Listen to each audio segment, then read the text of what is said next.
Is the aftermath of those powerful storms that ripped through the area. The National Weather Service says 2 tornadoes hit Anson County, one in EF2, the other in EF1.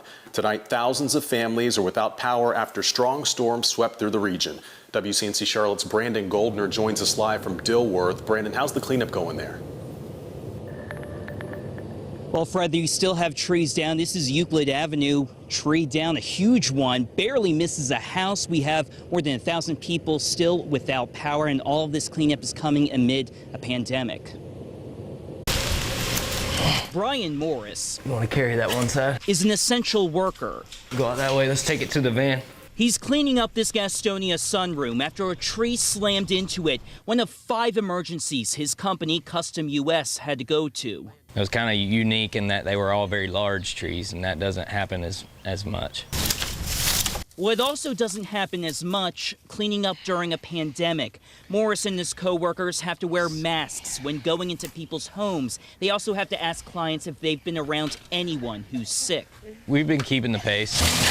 Utility crews are also trying to keep the pace and restore power to nearly 39,000 customers. North Carolina Emergency Management Director Mike Sprayberry says the largest outages are in Mecklenburg, Anson, and Richmond counties. For families uprooted from their homes, the Red Cross's Robbie Sofoli says volunteers are helping them virtually, using platforms like FaceTime and Zoom to interview clients. We are an organization that really relies on interpersonal connections with our clients and really trying to provide compassion and care. And it's a little difficult to do that right now, but we're adapting and using some of those different digital platforms. Family and friends helped Robbie Clark's parents clean up a tree that crashed through their Kannapolis home, all while following social distancing rules. I'm just hoping that everything gets sorted out pretty quick.